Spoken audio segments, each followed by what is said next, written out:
नमस्कार। मन की कहानियों में आपका स्वागत है। कहानी ठंड में किसान की खेती।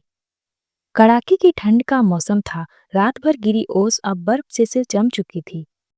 खेतों में हल्की धुंध छाई हुई थी और सूरज अभी निकलने की तैयारी कर रहा था। गांव के ज्यादातर लोग रजाइयों में दुबके थे, मगर हरिराम की सुबह हमेशा की तरह बहुत पहले ही हो चुकी थी। वो खाट से धीरे से उठा ताकि सरोज की नींद न खुले। फटी हुई शॉल को कसकर लपेटा और बाहर जाने लगा। तभी पीछे से सरोज की आवाज आई। इतनी ठंड में भी अभी निकल रहे हो? जरा सूरज तो निकलने दो हरिराम। हरिराम रुका, मुड़ा और हल्की मुस्कान के साथ बोला, अगर सूरज का इंतजार करने लगूं तो पेट का क्या होगा सरोज? फसल खुद थोड़ी ही उग जाएगी। सरोज पास आई। उसके हाथ में मिट्टी का लोटा था। ये लो, गरम चाय पी लो, हाथ कांप रहे हैं तुम्हारे। हरिराम ने लोटा लिया। गरम चाय से थोड़ी राहत मिली। तुम खेत में ठंड झेलो और मैं रजाई में सो जाऊं, ये कैसे हो सकता है?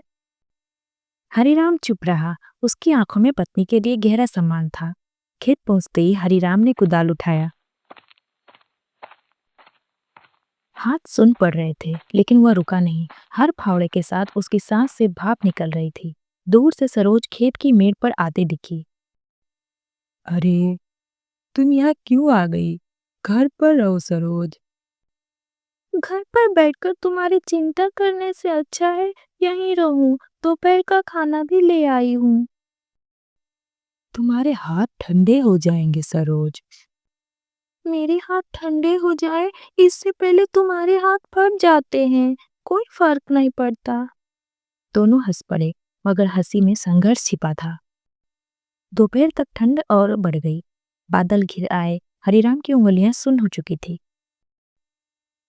इस साल ठंड ज्यादा ही है। फसल का भगवान ही मालिक है। भगवान सब देखता है हरिराम।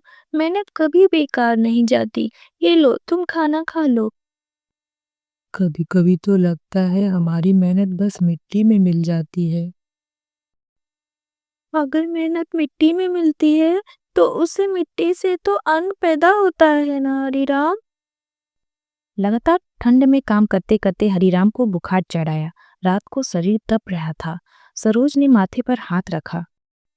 इतना तेज बुखार, मैंने कहा था ना थोड़ा आराम कर लो।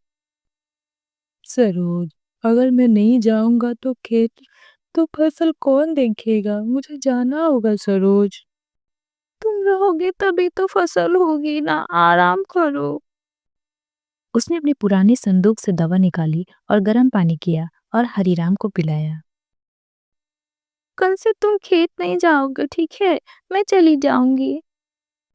तुम तुम इतनी ठंड में? सरोज, तुम पागल हो गई हो क्या? मैं चला जाऊंगा, मैं ठीक हूँ। जब तुम कर सकते हो तो मैं क्यों नहीं? मैं कर लूंगी। मैं जाऊंगी कल से खेत, तुम यहाँ आराम करना। अगली सुबह सरोज खेत पहुंची। हाथ कांप रहे थे, मगर इरादा मजबूत था। उसने फसल को देखा, मेड़ ठीक की, सूखी पत्तियां हटाई। तभी गांव की एक औरत आई और बोली, इतनी ठंड में खेत? सरोज ने जवाब दिया, ये खेत सिर्फ मिट्टी नहीं, मेरे पति की मेहनत है। कुछ दिनों बाद हरिराम ठीक हो गया। दोनों फिर साथ खेत जाने लगे। ठंड धीरे धीरे कम होने लगी थी। फसल हरी भरी दिखने लगी। एक शाम खेत से लौटते समय, सरोज, अगर तुम ना होती तो मैं शायद टूट गया होता। और अगर तुम ना होते तो मैं तो मर ही जाती। दोनों आसमान की ओर देखने लगे। सूरज ढल रहा था, मगर ठंड में भी रिश्ते की गर्माहट बनी हुई थी। ठंड हर साल आती है, फसल हर साल बोई जाती है, मगर साथ निभाने वाला जीवन साथी हर किसी को नसीब नहीं होता। हरिराम और सरोज जानते थे, सर्दी से ज्यादा ठंडी जिंदगी नहीं होती, अगर साथ देने वाला कोई हो तो। धन्यवाद। ऐसी ही कहानियां सुनने के लिए आप सभी हमारे चैनल को सब्सक्राइब कर सकते हैं।